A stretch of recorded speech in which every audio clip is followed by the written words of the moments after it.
queridos Qualities, bienvenidos a otro capítulo más, otro programa en nuestro canal de Quality and Alpha. Estamos con dos invitados muy queridos por la comunidad. Los habéis pedido a gritos a los gestores de Buy and Hold y aquí los tenemos, a Rafa Valera y a Tony Aspas. Muy buenas a ambos y gracias por estar aquí con nosotros.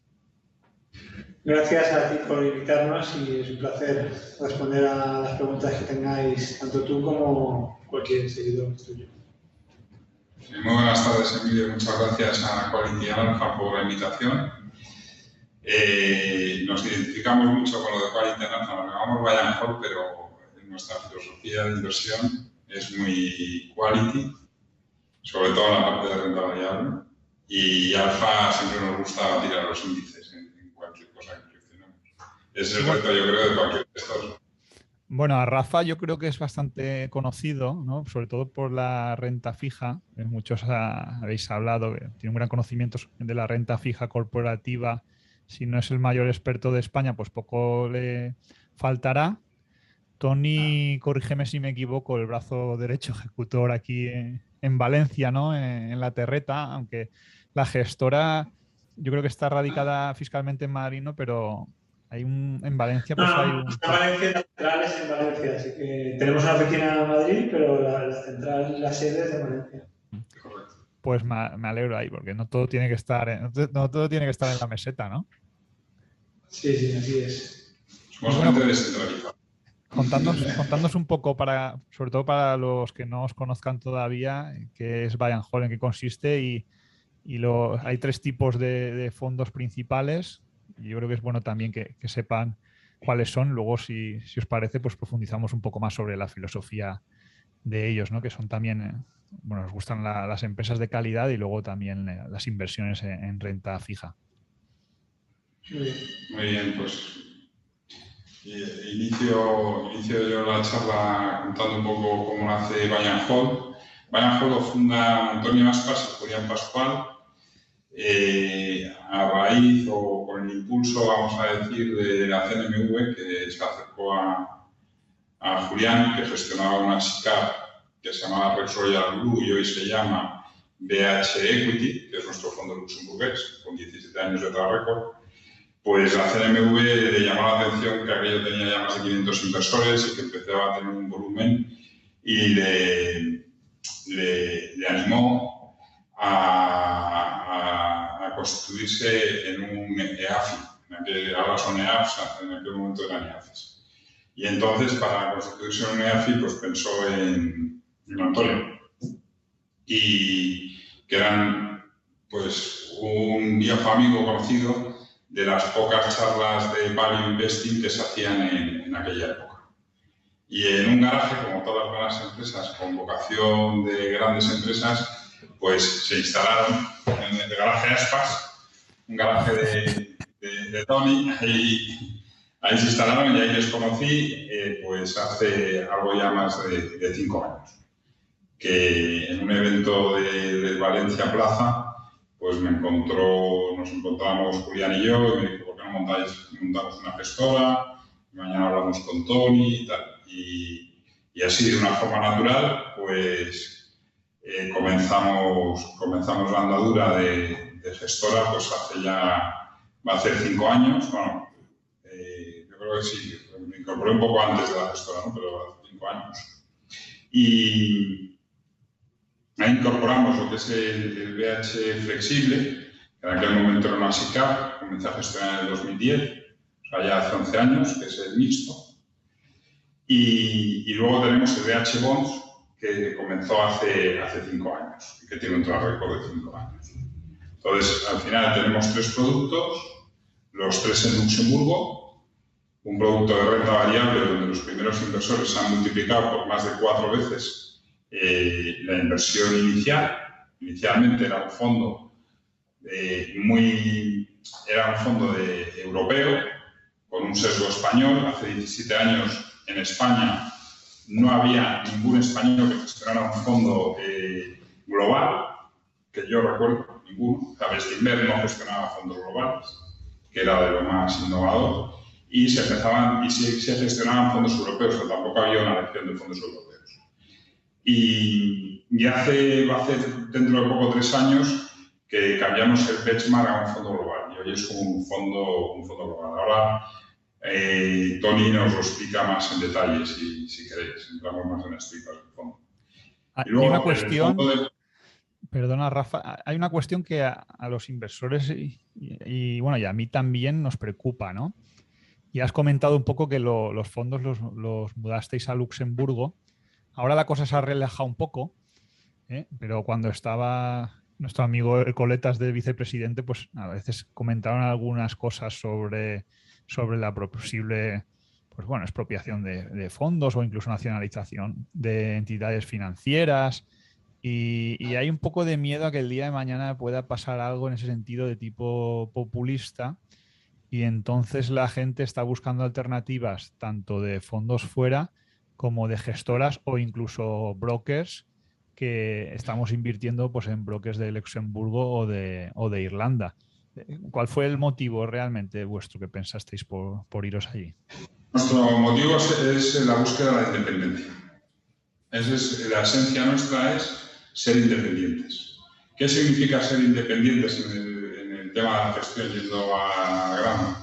Pues nosotros hemos gestionado SICAVs en distintos bancos, te diría en más de 5, 6, 7, 8 bancos, ¿vale?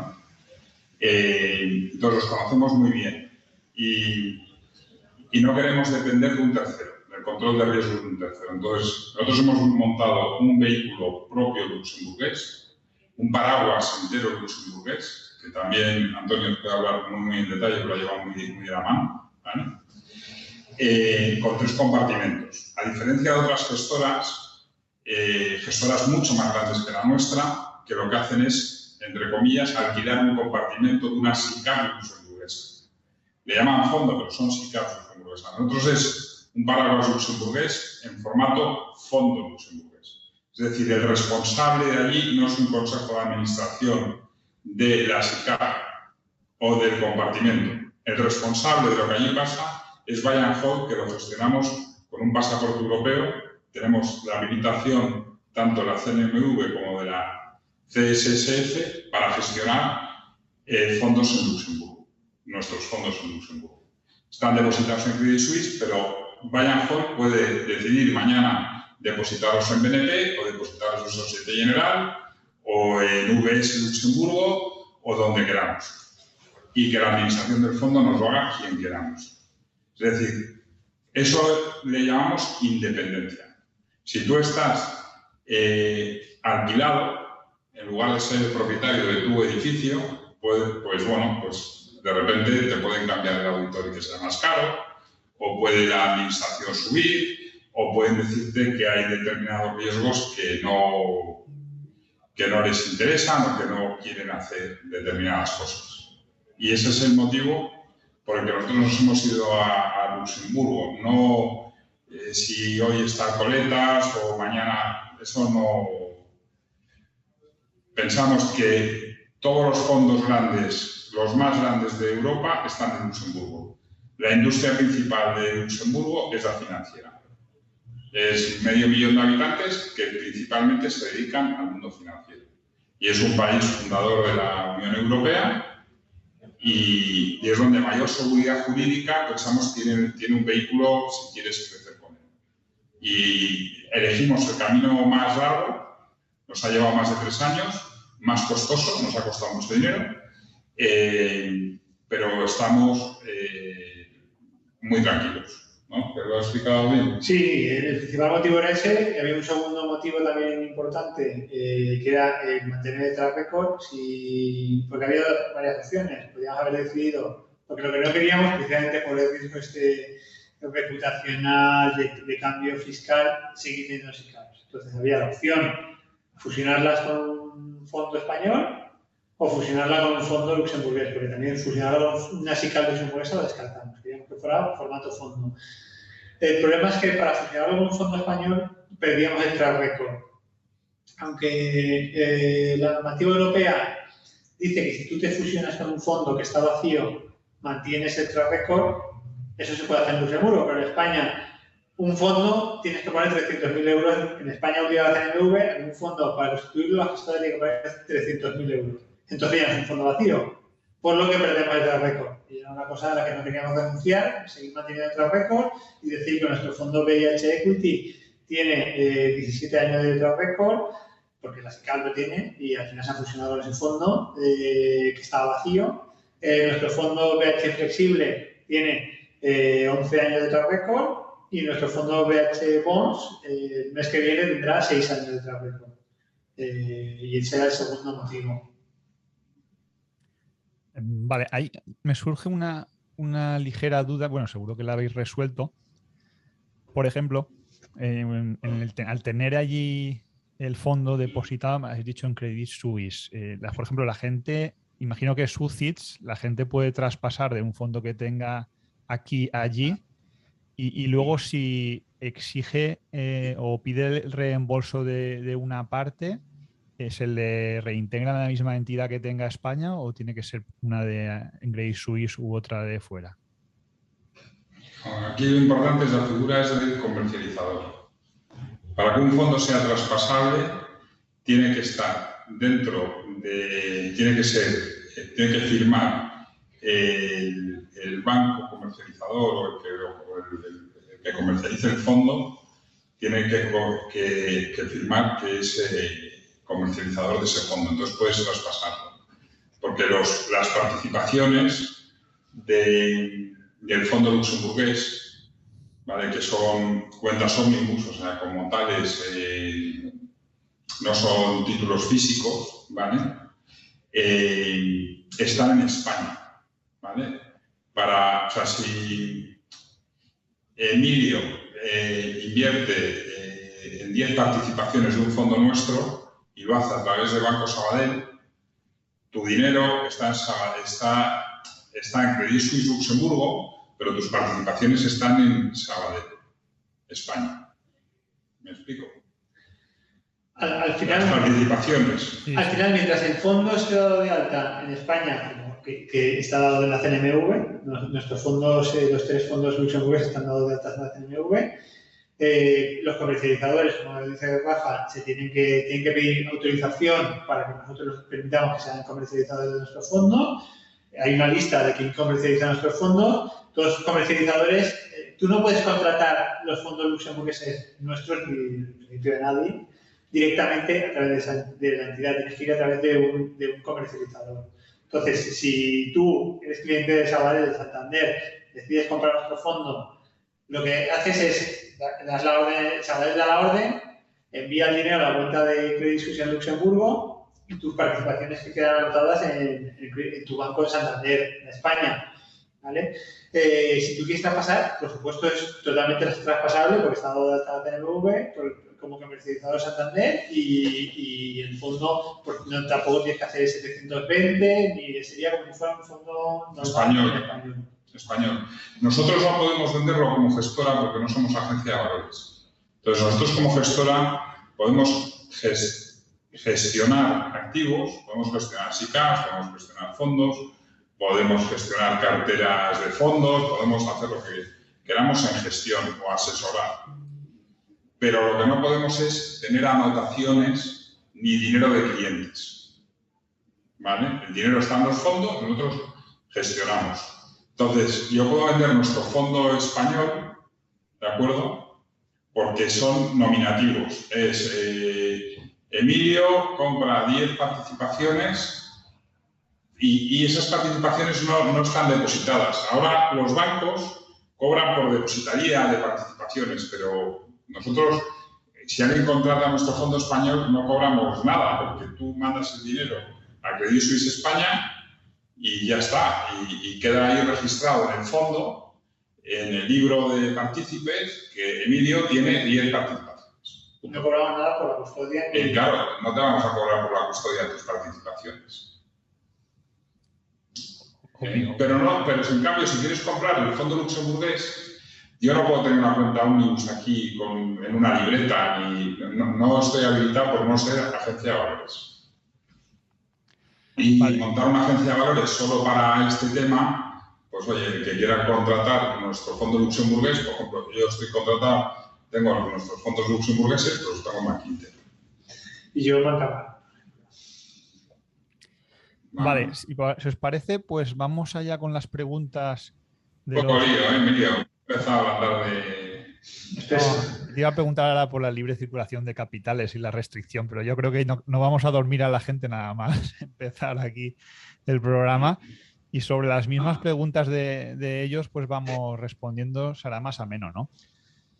Tengo apuntado aquí, a ver, corregidme si no me equivoco, la rentabilidad de los productos el bonds, que es el de renta fija, tiene una TAE del 4,7% anualizada. Entiendo que este tiene menos volatilidad, supongo que será uno de los objetivos. Luego el flexible 8,4% y el equity, que sería el que viene de la SICAV, 8,8%. No hay mucha diferencia entre el flexible y el equity. ¿Eso a qué se debe? Se debe que uno tiene 11 años de historia y el otro tiene 17 años, ¿vale? Entonces, el que tiene 11 años no vivió el 2008. Claro, has vivido solo un mercado alcista, entre comillas, con alguna caída, pero te has librado de la caída de 2007-2008. Vale, tenéis una cartera ahora también, pues bastante quality and alpha, iba a decir. Diré que por desgracia no tiene la historia del 2008, porque en 2008 no teníamos una SICAV, pero gracias a que lo hicimos muy bien en el 2008 y en el 2009 aún mejor pudimos montar una SICAV en el 2010. En 2008 estuvimos invertidos en pagarés de Banesto, que era un banco que existía en aquella época. Bueno, era Santander, pero la marca Banesto existía. Y en 2009 teníamos dos carteras de renta fija, una más agresiva que hizo un 100% y otra más tranquilota que hizo un 50%. El índice High Yield en 2009 hizo un más 75%.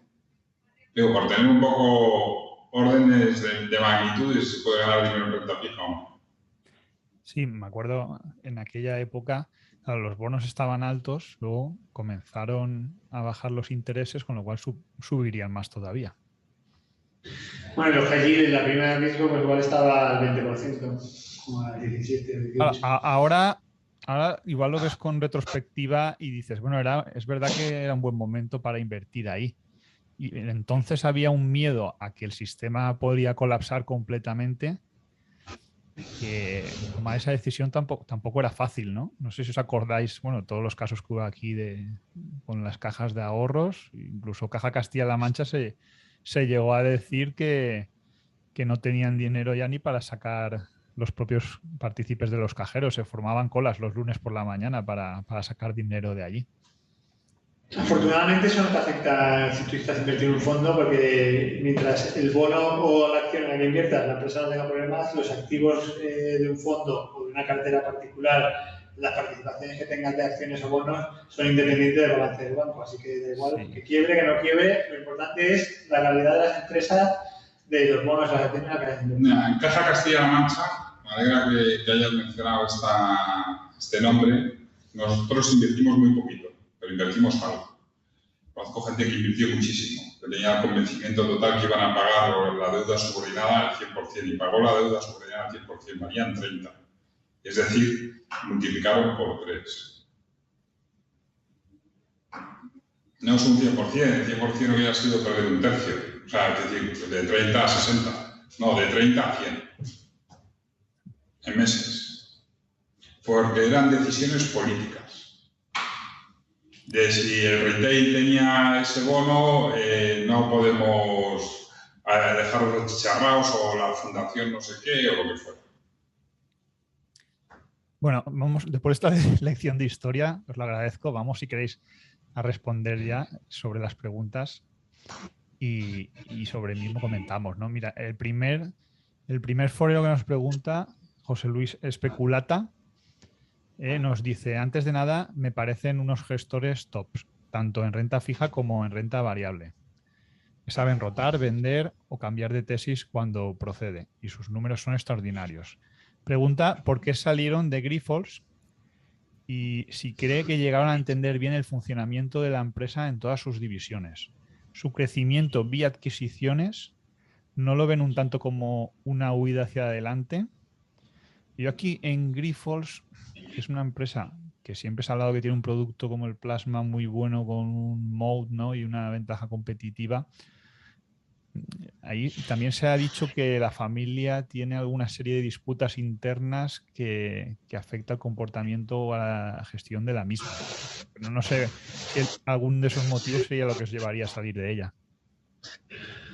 Bueno, Grifols creemos, con perspectiva, que es una trampa de valor. Es decir, es un negocio fabuloso, porque es un negocio oligopolístico, pero muy mal gestionado.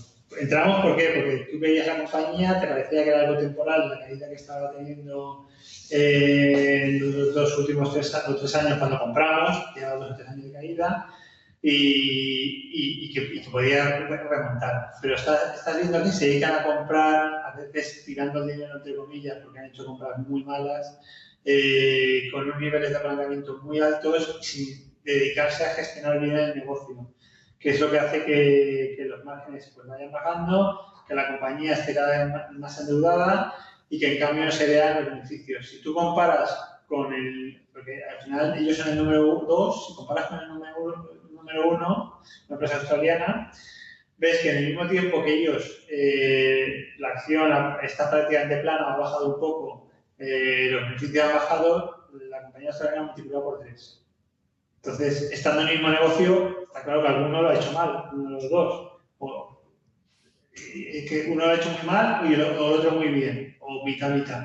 Entonces, nos dimos cuenta de eso, de que no cumplían lo que decían, porque hablábamos con ellos, que decían que no iban a comprar nada más, que iba a mejorar el margen, que iba a mejorar la caja. Pasado otro trimestre no, otra compra después que no, es que esta es la última que hacemos, porque tal, y nunca cumplían, al final decidimos vender, gracias a Dios. Decidimos vender ya hace por lo menos 2 años. Además, hasta ya ganamos un poco, pero no nos convenció el management. De ejemplo de management malo. Buen negocio, mal management. Que tampoco va a quebrar la compañía. La compañía es sólida, pero los márgenes son, en cuanto como negocio, lo que comenta Tony. Pues, no, es, como decía... El retorno sobre capital no es óptimo. Sí, como dice Warren Buffett, invierte en compañías que pueda manejar hasta un idiota, dice él, porque alguna vez algún idiota la manejará. Lo decía, por ejemplo, por Coca-Cola, que un gestor muy malo, pero en un negocio muy bueno, un gestor muy malo, lo que hace es que la compañía no crezca o baje algo beneficio, pero en un negocio muy difícil, un gestor malo lo hunde Bueno, Microsoft, el claro ejemplo. Un negocio muy bueno, pero muy malo. Microsoft es el claro ejemplo, que Ballmer decían que la iba a hundir. Ha sobrevivido a Steve Ballmer, que es de los peores CEOs, se comenta, de la historia, y ahora, pues desde que la cogió el Satya Nadella, el indio, pues la compañía se ha multiplicado por 10, ¿no? Y aparte... Así es. El problema es que en Grifols es difícil que la familia, que es el máximo accionista y tiene el control, se dé cuenta de que son unos gestores deficientes y deciden pasárselo a otro difícil. Bueno, me parece una salida acertada. Vamos con la siguiente pregunta de Segundo Impulso. Nos pregunta si siguen llevando Vidrala en cartera, cómo ven el sector del vidrio en los próximos años, si continuará con el crecimiento inorgánico la empresa, ahora que prácticamente se ha quedado sin deuda neta. Yo la verdad es que Vidrala me parece una empresa de lo mejorcito que hay en España, ¿no? Vidrala, yo creo que es la compañía que más tiempo debemos tener en cartera, o por ahí estará, igual está cerca de 10 años en cartera con nosotros. Y es al contrario de Grifols. Aquí es una joya oculta que pasa desapercibida. El negocio del vídeo es un negocio que no puedes competir fabricando en China y trayéndolo a España por varios motivos. El principal es que el transporte sería muy caro, viaja mal, el vídeo sería un costo muy caro. Y segundo, necesitas estar cerca de tu cliente por ese transporte y por ajustarse a sus plazos de entrega, pedidos. Entonces, necesitas estar cerca del cliente y es un oligopolio. En España, pues igual hay 2, 3 que controlan prácticamente el mercado, pero es que en todos los países igual. En Francia, en Inglaterra. Entonces, la compañía está muy bien gestionada. Han comprado además muy bien, el crecimiento inorgánico ha sido fabuloso. Tienes un poder de precios muy importante porque al final, como decimos, solo hay 2 o 3. Es una parte pequeña del coste final del producto, por lo que puedes ir pasando aumentos de precios.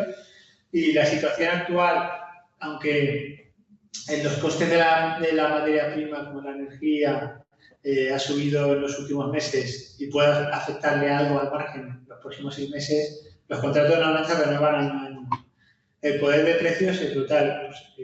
A partir de enero volverán a revisar los contratos que vayan venciendo, aplicarán la subida que haga falta y no va a tener ningún problema. De hecho, cuando hablamos con clientes, con la compañía, con el sector, lo que te demuestra es que hay un exceso de oferta, no hay demanda suficiente. Están teniendo realmente problemas los productores de vino, de cerveza, para cubrir toda la necesidad que tienen de vidrio. Así que es una compañía que sigue teniendo unos fundamentales fabulosos, que además cumplen con los criterios ESG que ahora están de moda y mejorando márgenes. Y además, como tú dices, la deuda, yo creo que el trimestre que viene, si no el siguiente, va a estar 0. La duda es si van a poder encontrar algo que de nuevo vuelva a generar valor. Esperemos que sí. Vale, muchas gracias. Bueno, la siguiente pregunta es de Iker Perejil, del clan de los Perejiles, que son famosos en el foro por ser una familia muy apasionados de la inversión. Y dice, primero que nada, enhorabuena sobre todo por su trayectoria y excelencia en la gestión de sus carteras de renta fija. Dice, quizás sea redundante, pero me gustaría que nos explicaran su nivel de convicción a la hora de invertir en renta fija. Esta pregunta para Rafa. Dice, la verdad que desde mi ignorancia veo que tiene una tarea muy compleja. Y dice, y me explico. Y da una serie de puntos, ¿no? Dice, mercado con tipos próximos a 0 o por debajo, asomando el famoso tapering, que parece que nunca llega, pero ahí está. Endeudamiento público y privado por las nubes, duraciones cortas versus riesgos elevados, a poco que suban las rentabilidades, expansión monetaria no vista jamás hasta ahora, dice, y como guinda, inflaciones no vistas en muchos años. Esto parece que es nuevo de ahora, ¿no? De la inflación del 6% en Estados Unidos y el 5% en España. Y nada, dice, gracias por compartir su sabiduría con nosotros. Pues muchas gracias por la pregunta al clan de los Perejiles. Nosotros, a diferencia de otros gestores que ven patos gordos o animales similares, nosotros vivimos en la niebla, en la duda. No, es muy difícil. Pocas veces tenemos la suerte de ver todo súper claro y es que aquí no podemos fallar y tal. Entonces, para que os hagáis una idea, hoy nuestro fondo de renta fija nada tenemos más de un 3% invertido y tenemos unos entre 65 y 70 nombres, dependiendo del fondo, o sea, 70 emisores diferentes. Es decir, cartera muy diversificada. El tener una convicción en algo, en el mundo de las finanzas, yo que sé, en un bono, es que mañana coge la empresa y decide apalancarse 2 veces más o le sale un crédito. Los camiones como Repsol. Sí, o cualquier, se inicia una guerra y te pilla con un porcentaje muy alto de tu portfolio y es un lío, ¿no? Entonces, el tener seguridades muy fuertes es muy difícil. Eso en el lado micro. En el lado macro, el ver las cosas ya muy claras, eso me da terror. O sea, el tío que sabe el par euro-dólar dónde va a estar, no mañana, sino dentro de 3 años, la famosa bola de cristal, ¿no? o la curva de tipos entre 2 y 10 años, si ahora está invertida, está plana, está steepening, o yo qué sé, o la prima de riesgo España, Alemania. Y además, ya el que coge 6 cosas de estas encadenadas y quiere acertar de las 6, 4, me recuerda a la gente que hace CFDs. Y cuando yo pregunto a los vendedores que hacen CFDs, oye, de tus clientes, ¿cuántos ganan dinero? Que parece una cosa muy sencilla. No, el 90% palma, pero tenemos unos márgenes fenomenales. Bueno, pues tener las cosas muy claras son propias de fondos total return, que yo conozco muy pocos que ganen dinero consistentemente. Y sí conozco algunos que pierden dinero consistentemente y que hacen todas estas, que juegan la inflación, los tipos, las divisas, el crédito, y además a veces hasta tienen claro el equity. Si hay que estar corto de Estados Unidos, largo o de growth o de value, y cada día me cambio de valor. Nosotros hacemos 2 cosas: gestionar renta variable y crédito.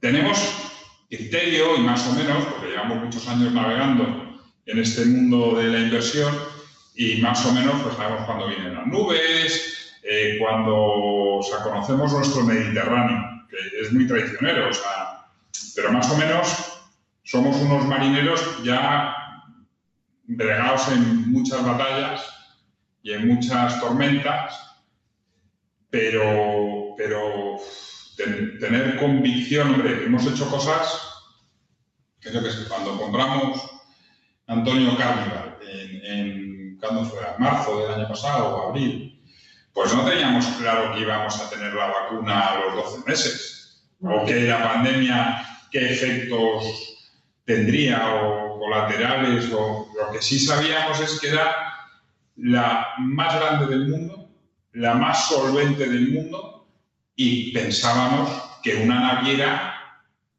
quedaría.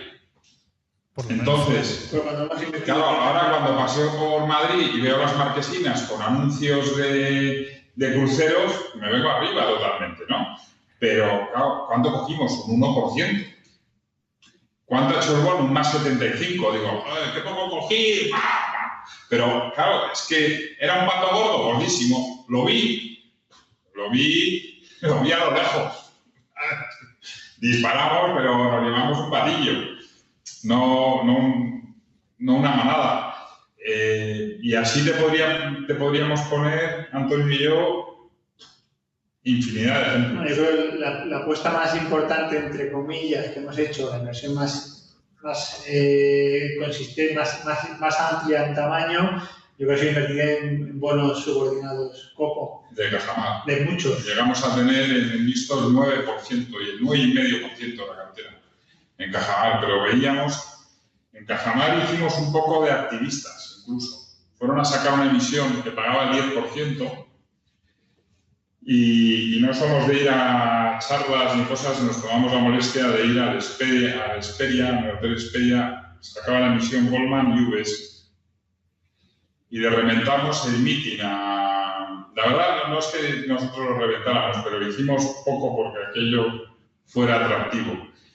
Le explicamos que el skin in the game en Cajamar no lo tenían los accionistas, que son cuentacorrentistas y no son ni conscientes de que son accionistas. Éramos los bonistas. Porque es una cooperativa, ¿no? Cajamar. Y sí, una cooperativa, es una cooperativa de crédito, sí. Entonces tú abres cuenta corriente y te conviertes en accionista. Pero claro, allí nadie tiene millones. Tienen 10.000, 20.000, ¿vale? Y lo primero el ROE de la compañía en aquel momento era de 0, ¿vale? Y los bonos pagaban 2 dígitos, ¿de acuerdo? O sea, la recompensa-riesgo estaba bien, había un equilibrio. En ese momento España iba bien, es decir, estos señores están en todo lo que es la Costa Blanca, algo Costa del Sol y Baleares, fundamentalmente. Y luego mucho tema agrícola, que es un riesgo bastante acotado. Y la parte de promoción que viene de la crisis antigua la han ido limpiando, están haciendo muy bien los deberes, pero tenían un complejo cuando lo contaban, se veían pequeñitos. Entonces, claro, si tú mismo no te crees tu compañía, pues claro, pues Goldman te dice, bueno, o UBS o el que fuera, HSBC, te va a decir, tú tienes que pagar el 10. Porque si tú mismo no te lo crees y el mercado, y las cosas están donde dice el mercado, bueno, bien, gracias a la crisis en Italia y tal, no salieron, no gracias a que nosotros fuéramos malos en ese... Bueno, existen cosas que vendieran las fortalezas de la compañía, pues la producción de los activos improductivos, las fortalezas que tiene la compañía en el sector agrícola, una serie de cosas y, bueno, naturalmente no sé si a la semana sí lo cancelaron la emisión y el hecho es que 2 años después lo han emitido al 5,5. Sí. Bueno. Entonces, hoy tenemos muy poquito peso ya. Claro, nosotros cuando hemos capturado prácticamente todo el valor, lo que hacemos es vender las cosas. Somos un buy and hold sensato, no un buy and hold. Entonces, cuando ya no queda valor, es decir, nuestra gestión de renta fija se asemeja mucho a la gestión Deep Value, ¿vale? Compramos abajo del ciclo y vendemos arriba, ¿vale? En bonos. En cambio, en equity nos acercamos. ¿Y por qué hacemos eso? Porque los bonos tienen mayor certidumbre, el contrato es de una mucho mayor certidumbre que de la renta variable, que el de ser accionista, que estás a perpetuidad y no hay nada escrito ni que vas a tener que cobrar dividendos, ni que no va a haber ampliaciones de capital, ni que la competencia se va a componer. Entonces, ante un activo de mayor incertidumbre, lo que vamos buscando son compañías de mucha certidumbre en su flujo de caja y en su rentabilidad sobre el capital. Y en cambio, es decir, en equity no estamos en mineras, no estamos en bancos. ¿Y dónde estamos? Iba a decir, en esa basura, entre comillas. Alguien que se me ve, lo digo para que lo oiga en la radio o en el podcast, que coja la ironía. Tenemos alguno que trabaja en un banco también, ¿eh? Cuando vaya a trabajar lo escuchará. No, algunos hemos trabajado años en bancos, entonces los conocemos muy bien. En la parte de renta fija estamos en todo eso. Estamos en sectores apalancados, súper competitivos, industriales, tenemos mineras, petroleras, bancos, tenemos todas esas cosas. Siempre buscando compañías, en la parte de equity, lo que buscamos es compañías que como accionista yo piense que dentro de 10 años el beneficio por acción va a ser sustancialmente mayor que el que tiene hoy en día, que no se dan los bancos. Tú ves el beneficio por acción de Santander, es que ha bajado, no sé, un 50%, un 70%, un 80%.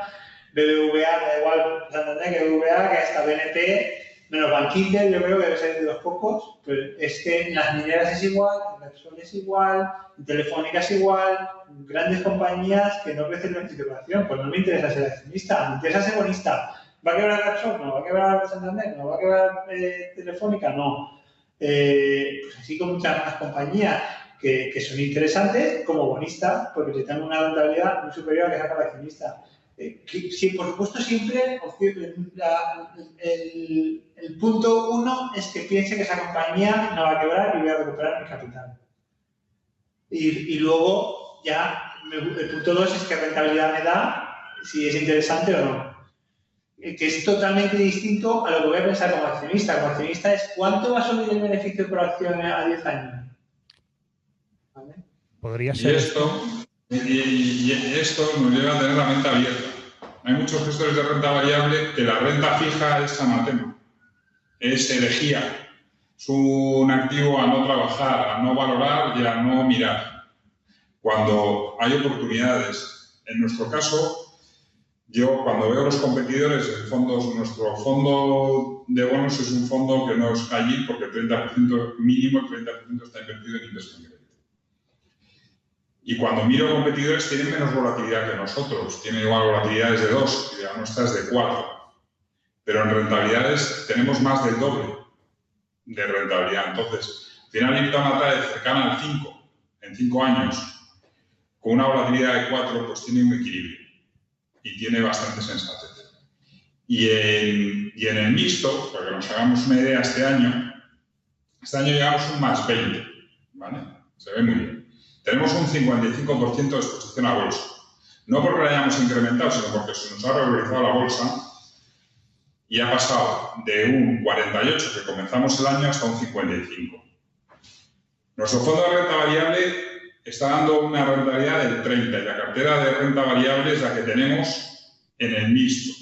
En el mixto la cartera de renta fija es 100% high yield, no es igual que la de bonos, ¿vale? Esta parte del mixto que pesaba la renta fija a inicio de año un 52 y hoy nos pesa un 45 o un 44, se ha revalorizado para tener aquí un 20, si la otra nos ha dado un 30, un 10. Es decir, si tuviéramos un fondo aislado de la parte de renta fija del fondo mixto, estaría dando un 10. ¿Quién nos dice que en renta fija se puede ganar en el año 2021 un más 10 al mes de noviembre? Nadie. Pero, claro, en 2019 hicimos casi un más 13 en el fondo de bonos, en el que es investment grade, ¿vale?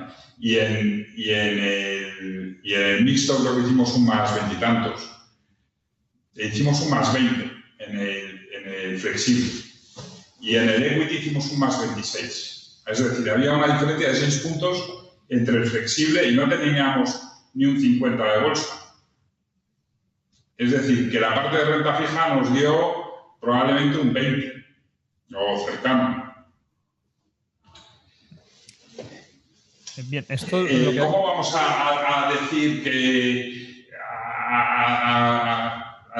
no sé, a decir el principio, el axioma de que no, hombre, patos gordos no vemos todos los días, pero decir que la renta fija no tiene ningún valor y que es una basura, pues por favor, tampoco nos pasemos. Yo mi dinero de la variable, yo pienso, y creo que todos estamos de acuerdo, que a largo plazo la mejor rentabilidad la vas a obtener en la renta variable.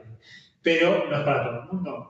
Primera, porque yo puede ser que quiera comprarme una casa, un coche o casarme, no tengo idea, y necesite el dinero dentro de un año o 2 años. ¿No invertiría 1 año o 2 años en bolsa? No. ¿Invertiría en renta fija en nuestro fondo? Sí. ¿Voy a tener una rentabilidad menor a largo plazo? Sí, pero tengo más seguridad de que en 1 o 2 años es muy, muy difícil. Todavía nos ha pasado que a 2 años vista perdamos, invirtiendo a 4 meses, perdamos dinero en el fondo de renta fija. Bueno, habremos tenido caídas importantes, pero se han recuperado antes de 2 años en cualquier circunstancia. Entonces, depende para qué clientes, para qué condiciones, nos parece interesante invertir en renta fija, por supuesto.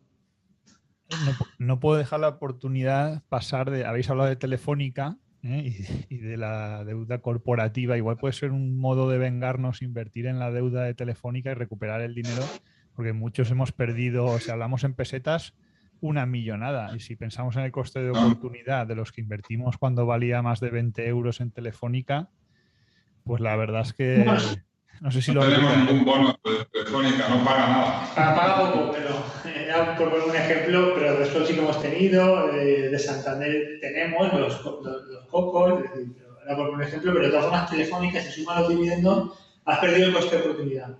¿Perder dinero? No sé, por ahí estará. Si sumas todos los dividendos que has ido cobrando en 120 años, igual está por ahí y tienes un coste de oportunidad importante y de inflación que has perdido, pero perder, pues igual no has perdido, pero claro, es un desastre totalmente. Bien, la siguiente pregunta, el forero aquí ya sabéis que tenemos unos nombres peculiares, Goldan Graham, que es un compañero del sector sanitario, precisamente está en Baleares, y él habla un poco, dice, tirando como tiran los índices americanos, ¿qué países y sectores ven oportunidades. Entiendo, pues bueno, que se refiere a que ahora mismo el Nasdaq está intratable y sobre todo las FANG, ¿no? Que parece que todos sean tecnológicas y no sabe uno si fuera de ahí puede encontrar mejores oportunidades. Nosotros el giro que hemos hecho ya cerca de 3 años, no llega, de fondo europeo a fondo global, ha sido porque veíamos que estábamos, para ser un fondo europeo, tienes que tener mínimo un 75% en Europa, y estábamos siempre en el 25% en Estados Unidos y Canadá, y nos costaba, y al final dijimos, oye, mira, está muy bien, y batíamos Julián y Antonio batían al Eurostock 600 con dividendos consistentemente, pero igual que nos costaría cero tener un fondo de renta variable española, pues nosotros lo que queremos es un único fondo de renta variable. Y entonces pues lo convertimos en global y hoy tenemos alrededor de un 60% de la inversión entre Estados Unidos y Canadá. De ese peso es muy, pues yo diría que al igual cerca de, no las FANG exactas, porque no tenemos, por ejemplo, Apple, o no tenemos Netflix, pero tenemos Booking, o tenemos Accenture, tenemos otras que sí están muy pegadas al negocio tecnológico, o PayPal, entonces el peso ahí en ese tipo de compañías puede ser cercano al 50, ¿no? Bueno, sí, lo que es tecnología pura, igual sea un 20-25, pues si sumas todo eso que es Booking, que es tecnología, no, la verdad es, sí, no. Accenture, Visa, Mastercard, si empezamos a sumar compañías así que tienen una base tecnológica, aunque realmente no son tecnológicas, pues tendríamos, posiblemente estaremos por el 50 más, ASML, que la tenemos en cartera de hace muchísimos años, Amadeus, pero que no son tecnológicas. De hecho, es que para nosotros Facebook y Google no son tecnológicas. Facebook y Google son empresas de publicidad. Otra cosa es que la base que usan es tecnología, pero donde vienen sus ingresos es publicidad. Son los periódicos de hace 30 años, Facebook y Google, donde ganan el dinero. Luego, lo de que están caras Facebook y Google, mucha gente lo dice sin haber valorado. Facebook está a 20 veces beneficios y si cuenta la caja, menos. Google no llega a 30 y eso que ha subido bastante. Este año ha subido como un 80%. Microsoft sí que está algo más cara, pero es que tú te pones a estudiar las compañías que crecen ventas al 20%, beneficios al 30, al 40%, no me parece que estén caras. Algún día se acabará, pero es que llevo oyendo que las FAN están caras desde hace 5 años, 6 años, y desde entonces los beneficios se han multiplicado por 3 y las acciones pues también por 3 o 4. Entonces, ese mismo argumento, si cuando las estudias a fondo te das cuenta que no están caras. No están caras, alguna de ellas, otras pueden estar más caras. La verdad es que yo he ido siguiendo un poco el devenir del fondo, ¿no? Y la cartera es muy buena, ¿no? Bueno, las compañías que has comentado, ¿no? Louis Vuitton, Facebook, Mastercard, Brookfield, Berkshire Hathaway, también la tenéis. Son compañías que claramente... Berkshire Hathaway la hemos vendido hace poco. La habéis vendido ahora. Por comprar otra compañía. Pero sí. Al final... Tenemos 35, tampoco podemos no, menos, tenemos 31 compañías, creo. Pero volviendo a lo que dice Rafa, lo de invertir, pasar de europeo a un fondo global, nos llevó ahí. Es decir, no es que nosotros queríamos tener más empresas europeas, pero no las encontrábamos de calidad. Cuando las compañías que las encontrábamos sí que tenían calidad. Decías, joder, es que me estoy autolimitando en comprar compañías que nos parecen muy interesantes, porque el folleto me lo pide, pero no lo mejor para mí como inversor, porque yo tengo mi dinero puesto ahí, el de mi familia también, Rafa, Julián y por supuesto de mis clientes. Entonces fue la autoconvicción de que vamos a tener mejor compañía, pues tenemos que hacerlo igual. Fue lo que me dio ahí. Pero no es sencillo, ¿eh? Todo esto que lo cuenta Antonio como algo coser y cantar, no es sencillo. De hecho, vemos, hace 17 años en España ningún gestor gestionaba un fondo global. Y sí vemos gente que hace 17 años gestionaba un fondo ibérico y sigue gestionando hoy, 17 años más tarde, un fondo ibérico. Porque ¿Me explico? Solo cambiar un folleto ya es algo que no es fácil. Estos cambios que se verbalizan así, hacerlos cuesta un montón. Igual que vender WPP y Publicis y pasarte a Google y a Facebook con convicción, no es sencillo. Porque llevas años ganando dinero en los dos brokers de la publicidad total, el verlo y el implementarlo finalmente, para un gestor le lleva muchas horas de zozobras. El problema es que... No son, de repente aparece un pato, ¡oh, venga! Está clarísimo. Hay que vender WPP y Publicis y disparar. No, porque o sea, la vida no es así. No, cuesta mucho cambiar de estrategia o de mentalidad o a veces, o simplemente cambiar de folleto, que ya es un coste. Aunque bueno, si habéis pasado de un garaje a una gestora con fondo en Luxemburgo, pues ese trámite tampoco, si uno se para a pensarlo hacia atrás, desde luego que tampoco es sencillo, ¿no? O desde llevar una SICAV en otra entidad que es relativamente sencillo, entre comillas, necesita sobre todo el capital, pero luego ya montar una infraestructura con todos los requisitos que te pone el regulador, que parece tu enemigo en vez de tu amigo, ¿no? Y conseguir llevar a crear un vehículo consistente, potente y con empresas que sean buenas, y da igual dónde estén, en qué parte del mundo, que parece una tontería, pero el regulador pues muchas veces no te deja. Hay gente que sigue con fondos o invertido en España pues porque lleva meses, a lo mejor, o lleva meses cambiar el folleto y o no le apetece o no tiene a lo mejor el tiempo disponible suficiente, y eso cuesta. Y pierdes el track record. Por ejemplo, nosotros, no es que pierdes el track record, pero por ejemplo las estrellas Morningstar ya te las quitan. Como has cambiado la política de inversión, nuestros fondos hasta que de 10 años, con la nueva política no tiene estrellas Morningstar, por ejemplo. Bueno, hay una preguntita aquí interesante también que nos hace Andreus, y entiendo que es cliente o partícipe, no sé cómo os gusta más decirlo, porque dice, habla en plural majestático, dice: ¿cómo nos hemos compartido los partícipes durante el COVID? ¿Hubo salidas generalizadas o más bien entradas? Dice, en mi caso aproveché para aumentar, pero me pica la curiosidad por mis compañeros, por entre comillas. Vale, pues mira, en la caída hubo hasta ligeras entradas. Y en cambio, cuando ha ido recuperando, pero eso es algo que es así. Yo creo que la mayoría de los fondos pasa así. Cuando cae, la gente tiene la costumbre de no vender porque está perdiendo dinero, pero cuando recupera y vuelve al precio al que entró, venden. Entonces, nosotros en el equity y el flexible, ni en la caída ni en la subida hemos tenido especiales suscripciones y reembolsos, de lo normal, pero la renta fija, en la caída tuvimos una entrada y en la salida y en la subida tuvimos bastante salida, bastante reembolsos de gente que, claro, lógico, entraron a este fondo porque el año anterior había subido un 12%, el otro había subido un 6%, el otro un 6%, y se creían que esto era, pues que todos los años iban a subir un 6, un 10, un 12, sin volatilidad y sin caída. Pues cuando el fondo cayó un 15 o un 17%, por decirlo mal, se cargaron encima, vamos, y entonces pensaron que esto era el fin del mundo, y en cuanto han recuperado, pues han ido saliendo. Cuando al final el fondo acabó un 2% en el año positivo, y este año pues lleva un 5%. A ver, al final, en 5 años nosotros hemos más que doblado los activos bajo gestión.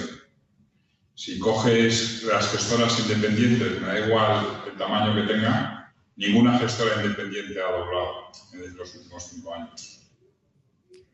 Ahí, claro, a lo mejor el partícipe, tengo yo una duda, no sé si es que no han entendido bien que el nombre es buy and hold y lo que tiene que hacer es aguantar, y luego, o a lo mejor es que la gente invierte, pero pensando que luego pasa la pandemia y tiene, no sé, tiene que hacer frente a unos ICOs, tiene una serie de gastos o tiene la necesidad de usar ese dinero.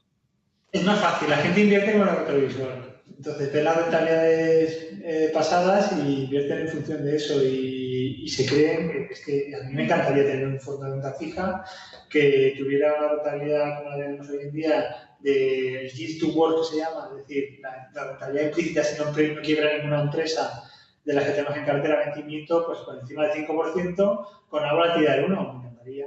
No, pero hay clientes también que han invertido, por ejemplo, en 2018, comieron la castaña en 2018, 2019 recuperan, ven la luz, en 2020 se vuelven a tragar otra castañón todavía más tremendo que el del 2018, recuperan.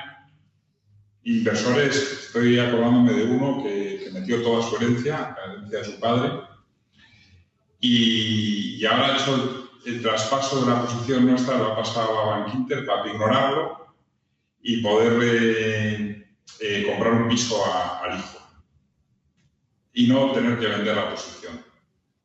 ¿Me explico? Para poner de garantía. O sea, para poner de garantía, habiendo vivido 2 años malos, pero al final el conjunto de todo pues llevará en el fondo flexible pues un más 30.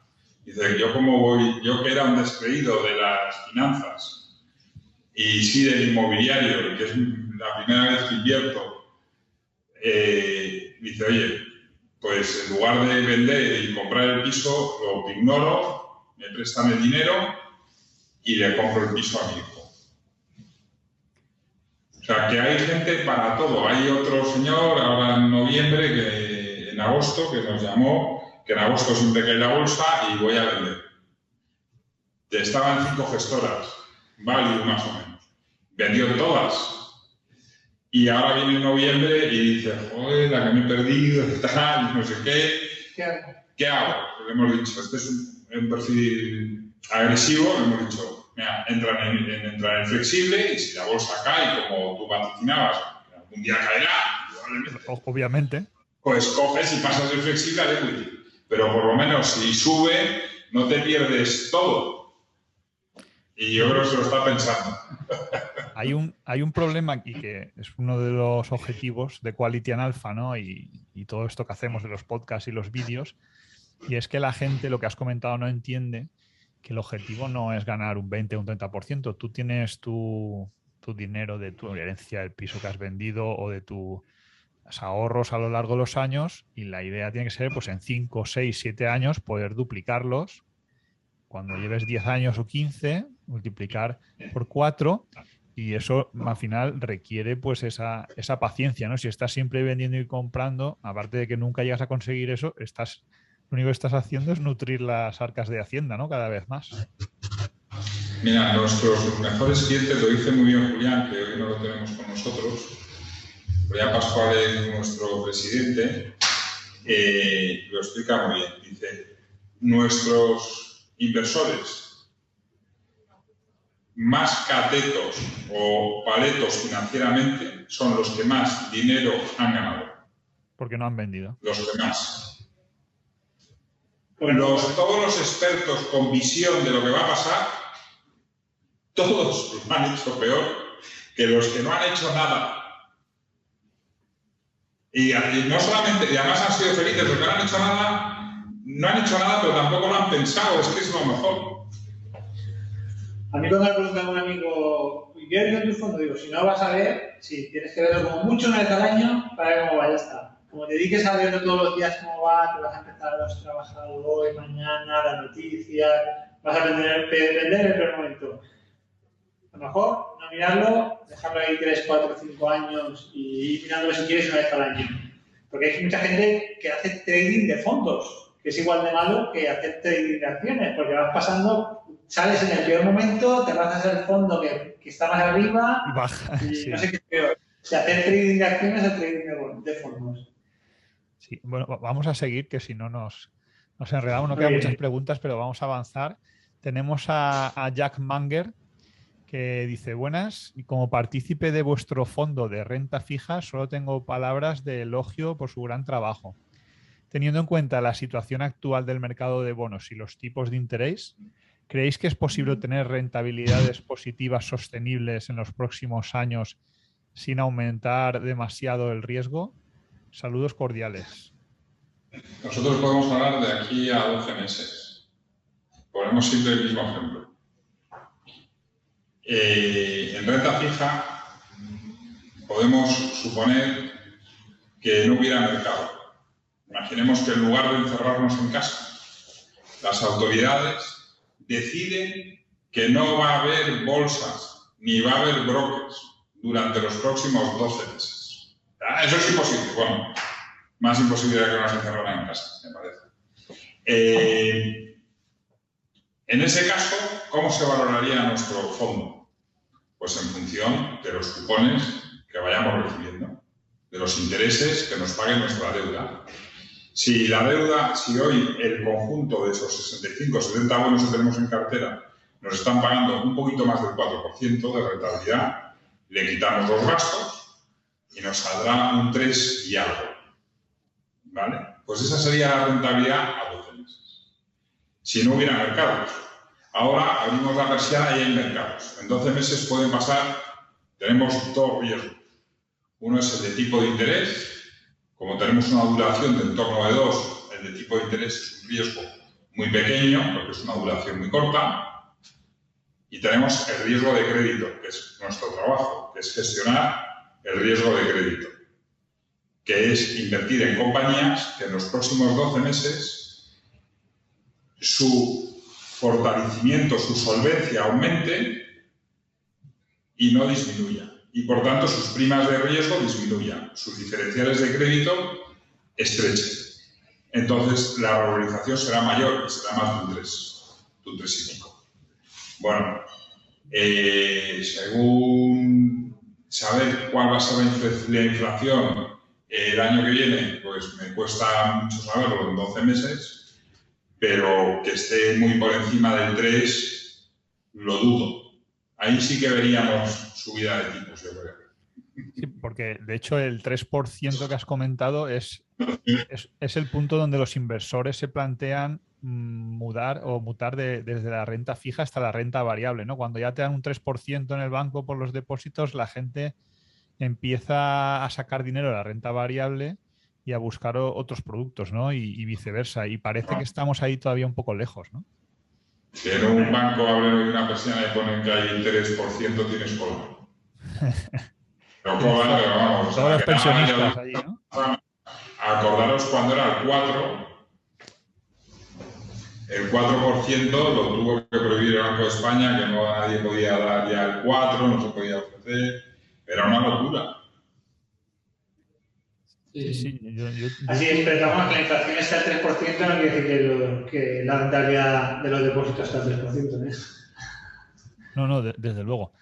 Bueno, hay una pregunta aquí de CIM Inversores, que son de Valencia también.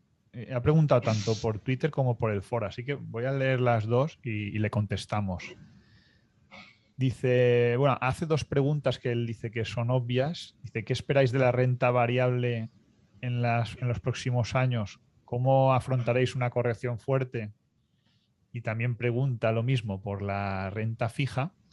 Y luego en el foro la pregunta la amplía un poquito. Dice, en Twitter hicimos un par de preguntas y nos gustaría añadir una más, si no es abuso. Bueno, también nos da las gracias por la entrevista. Me comenta que son partícipes. CIM pues es un matrimonio de ingenieros también de civiles o de caminos, de la época en la que se construían cosas en España. Y bueno, dice en la noticia, adjunta una noticia en la que dice que el Banco Central Europeo alerta del riesgo sistémico de la gigantesca industria de fondos. Entonces dice, parece que el Banco Central está preocupado por el aumento de fondos de inversión, tanto de renta variable como renta fija, que obviamente buscan la mejor rentabilidad y para ello invierten más fuera que dentro de Europa y más en deuda corporativa que en soberana. ¿Tiene realmente el Banco Central motivos para preocuparse? ¿Cree que... Ya termino ya. Dice, ¿creen posible que se endurezcan las condiciones que regulan los fondos de inversión? ¿Eliminarán algún día la ventaja de los traspasos entre fondos? Claro, esto del Banco Central, pues desde luego no creo que le guste, ¿no? Que la gente invierta en deuda corporativa en vez de en soberana. Pero claro, con tipos negativos, ¿Cómo va a ser así? Me extrañan esas declaraciones. El Banco Central normalmente no habla como Banco Central, habla alguien del Banco Central. No, tendríamos que ver, me extraña muchísimo eso. Y sobre si la bolsa va a subir o va a bajar, Tony es el que más sabe de esto.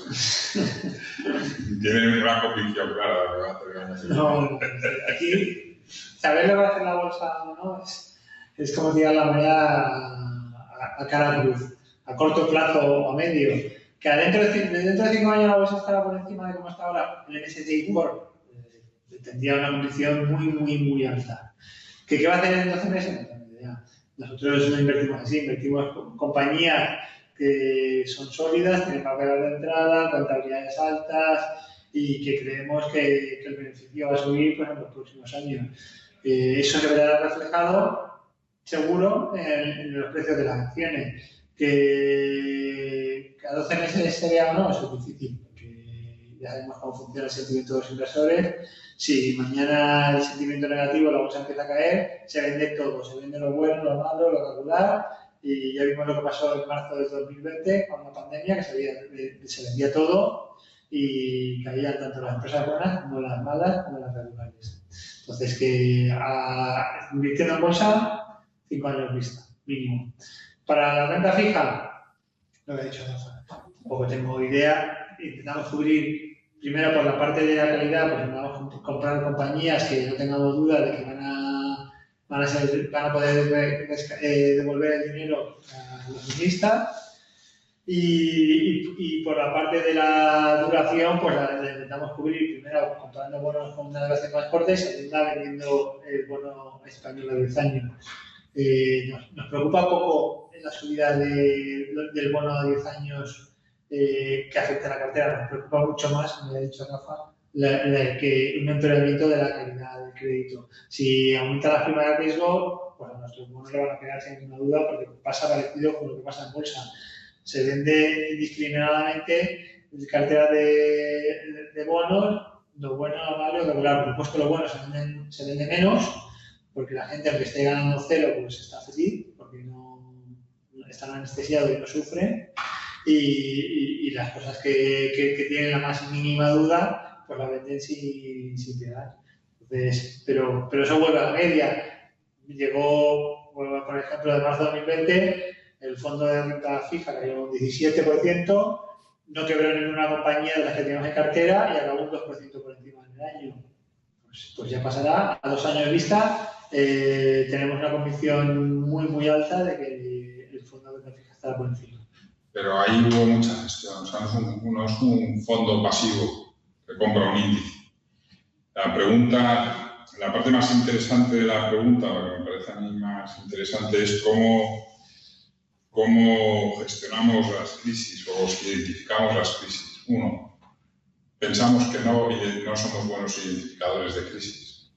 O sea, si va a haber una guerra no lo sabemos, si va a haber una pandemia o va a estallar un maremoto porque ha estallado un volcán en Canarias y entonces va a haber un tsunami en Estados Unidos, nosotros no lo vamos a ser capaces ni de intuir, ¿de acuerdo? Pero lo que sí me atrevo a decir es que tenemos la experiencia suficiente, las horas de navegación suficientes, las horas de vuelo, para gestionar crisis. La última crisis nos la comimos entera.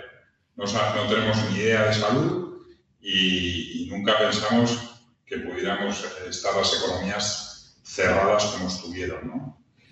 Pero pusimos los fondos de renta fija y mixto un 20% de liquidez, de forma automática. Valoramos al bit más rabioso del mercado, es decir, más allá, pasándonos de conservadores, pero preferimos pasarnos y quedarnos cortos para proteger a los inversores que se quedan, que son muchos más que los que se van, y porque además es de justicia, es decir, yo tengo que dar el valor más fidedigno de la cartera, que no son los de pantalla.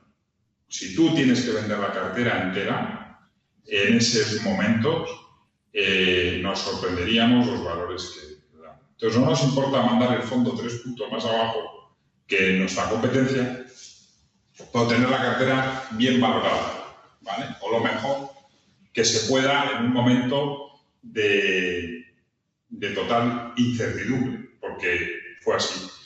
Y sí, ahí sí que rotamos, cogemos la cartera al principio de año y la cogemos en el mes de mayo y no se parece como un huevo a una castaña.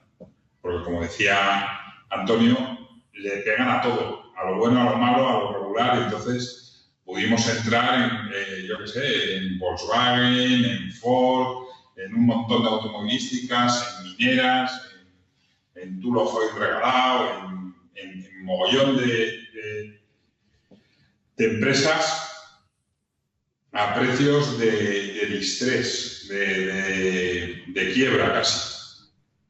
Entonces, claro, también la recuperación pues fue bárbara, pero con una cartera mucho más diversificada y mucho más conservadora que la que traíamos inicialmente, y mucho más líquida, claro. Hay una pregunta que hace aquí Pedro Calvo también, interesante con respecto a lo que has comentado, Rafa, y él pregunta que qué te aporta más información si, no sé si lo utilizas para compararte los tipos de interés del Banco Central Europeo o la rentabilidad del bono americano a 10 años. La verdad es que, bueno, si tuviera que elegir una, elegiría el bono americano a 10 años, ¿vale? Que es un indicador universal, pero ninguna, no hacemos, nosotros no jugamos curvas, son cosas que nos hagan tomar decisiones de inversión. Pues cuando estaba la curva invertida, que iba a haber una recesión no hace muchos meses, no nos saltó aquí ninguna alarma en ningún sitio. Y entonces... Lo que hacemos es con picking, top picking para acciones y con picking para bonos. Es decir, bonos uno a uno, pues lo que hemos dicho, pero no dedicamos a poner... dedicar tiempo a macro, digamos, cero. Tenemos nuestra opinión, pero sí. no hacemos análisis. A ver, y comparamos nuestro mixto con fondos mixtos que se definen macro, y de acuerdo, estoy pensando en uno concreto, nosotros tenemos un 9 de volatilidad, ese fondo tiene un 7, pero nosotros es que en 10 años tenemos más del doble de rentabilidad que el macro. Que el macro muy sesudo, me explico. Y ese es bueno, porque te puedo coger algún otro macro que es que 5 años negativos de tirón, Da igual que 2018, que 2019, que este año menos 5. O sea, da igual. Eso tiene mérito también, porque eso es difícil, Estar siempre en negativo con un mercado como este. Incomprensible. Lo que tiene análisis macro. Si, como digo yo, si en el Banco Central Europeo, en el Banco Mundial, tienen ahí economistas de prestigio y no aciertan, como yo, aciertas una, fallas otra, pues imagínate. Bueno, es que economistas que ganen dinero con la bolsa, no sé si hay alguno. Que hay algunos que ganan economistas que ganan con la bolsa, pero no será análisis macro, no creo. No, que yo no conozco ninguno, no habrá muchos. Desde luego que se haya hecho millonario, no, haciendo predicciones. Aciertas una y fallas dos, lo que pasa es que cuando te aciertas te haces mucho bombo. Conozco muy pocos macroeconomistas que hayan fundado un fondo. Estoy pensando en los que he conocido en bancos de inversión y siguen escribiendo y escriben muy bien y dan unos speech y ponen unas viñetas preciosas, pero no fundan su fondo ni nos pueden enseñar su trabajo. Es que la empresa en sí y el concepto de la empresa, cuando inviertes en renta variable, o sea, es un ente vivo, ¿no? Es algo, yo creo que es algo, por ejemplo, la mayoría de gente sobre todo la gente joven que tenemos en el foro o que conozco, ¿no?, de la comunidad inversora, muchos vienen del ámbito de la ingeniería. Y probablemente en los clientes lo habréis notado también, ¿no? Y parece que la gente como que queremos con un Excel o con un screener desgranar el mercado, ¿no? Y luego hay un trasfondo humano en la empresa o algo de visión o filosófico que es más importante que esos numeritos. Y no se puede predecir muchas cosas. Sí, el management tiene una importancia brutal y eso es muy difícil de medir, por no decir imposible, la calidad de un management. Pero tenemos comprobado que una compañía con un buen management te da sorpresas positivas y una compañía con un mal management te da sorpresas negativas. Porque analizar la deuda que tiene una compañía o los ratios, pues eso no tiene ningún valor añadido ni ningún misterio, ¿no? Pues cualquiera... Te lo hacen en 10 segundos. Antes hacías números, pero hoy en día con cualquier programita de estos que hay de ticker o el mismo Google te lo da. Así es. Bien, hay un amigo tuitero también, que es Rafa Llanes Sánchez. Hace 2 preguntas. Dice, la primera, dice, siempre me ha llamado la atención una cartera 50% renta variable y 50% renta fija. E ir rebalanceando según suba o baje la bolsa para optimizar. Y el fondo flexible de buy and hold se parece bastante a esa composición. Os leo la otra pregunta y le contestáis, porque como está interesado en el fondo y está relacionada, dice, les preguntaría que si rebalancean la parte variable y la parte de bonos en su fondo flexible para maximizar los fuertes movimientos en bolsa, tanto de subida como de bajada. Dice, bueno, ya sabéis, lo de vender la bolsa cuando sube y comprar cuando baja. Rafa ha comentado algo, pero si se lo puedes aclarar. Son 50. Emilio, no son 50-50. Estamos en el máximo de exposición a bolsa, partiendo de un 48 a principio de año. Se ha revalorizado hasta un 55. Pero si cogemos y tiramos para atrás, por abajo hemos debido estar con una exposición como de un 28%, cuando menos exposición hemos tenido a bolsa. Y de media, pues hemos estado en 35, 40 de exposición a bolsa.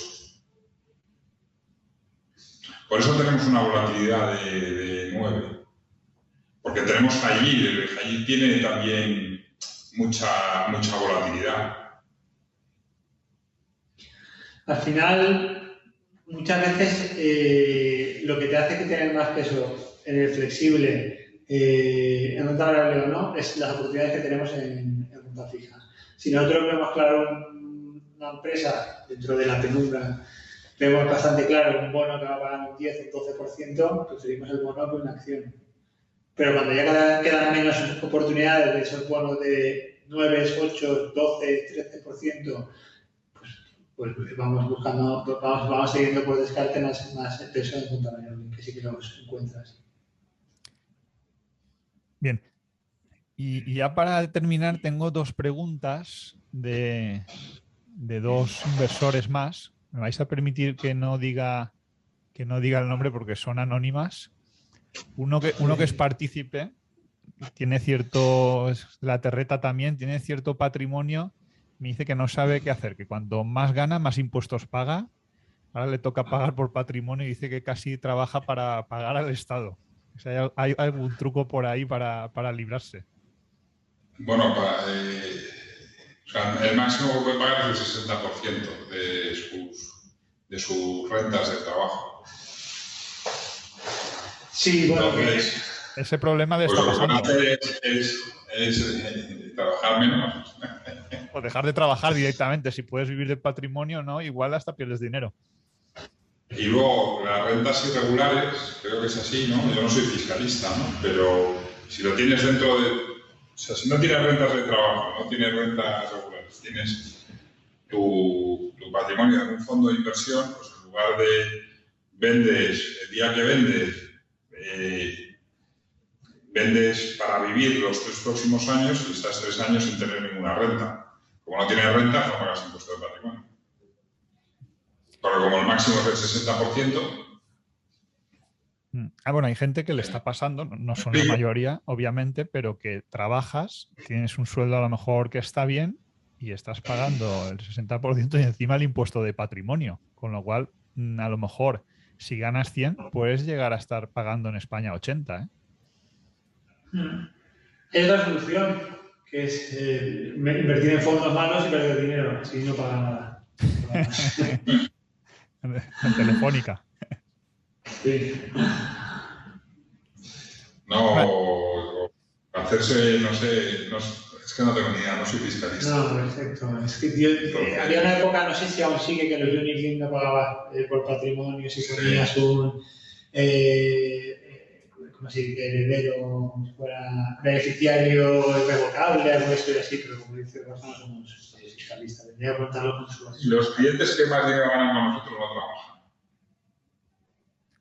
No trabajan y trabaja el cónyuge y el que se forra es el que no trabaja. Entonces, que no trabaja, que es el que tiene el dinero y hace ahí una bola de nieve tremenda y vive del sueldo del cónyuge. Esa es una fórmula maravillosa. Sí, yo además, si puedes permitir, vendes la parte del fondo que te haga falta para vivir 1, 2 o 3 años y es más que suficiente y luego lo dejas componer tranquilamente. Bien, hay otra pregunta que nos ha hecho un inversor de Madrid y no sé si os acordáis, yo creo que fue ya hace 3 años, parece que fue ayer, hicisteis un evento en Valencia que fue bastante gente, bueno, conocida por lo menos de mi ámbito, pues gente de foros como Más Dividendo, de Rankia, Tomeu, Armando, más conocido como Quixote, y me preguntaba que cuándo vais a hacer otra paella en Valencia, que está deseando quitarse la mascarilla y venir para aquí. Que si hay que invertir, pues que en Buy and Hold, pues que se invierte. A partir de ahora podemos plantearlo porque ya se puede uno reunir. Hasta los últimos 2 años con la pandemia pues era difícil hacer un evento en persona. Virtual no podía ser. Pero bueno, lo pensaremos para este 2022. Bueno, pues ya sabéis que podéis contar con nosotros. Muchas gracias por haber participado. Gracias a todos los oyentes que nos escuchan y nos sufren, a los Patreon que nos ayudan a financiar, entre otras cosas, este micro y el programa. Y gracias a Rafa sobre todo y a Tony por estar aquí con nosotros. Gracias a vosotros y cualquier duda que tengan adicional pues la pueden preguntar por Twitter o a través tuyo o si... Muchas gracias a todos los foreros de Quality and Alpha y felicidades, Emilio, por este programa tan interesante. Pues gracias a vosotros y a todos y hasta el próximo programa. Muchas gracias y bienvenidos a vuestro canal. Gracias.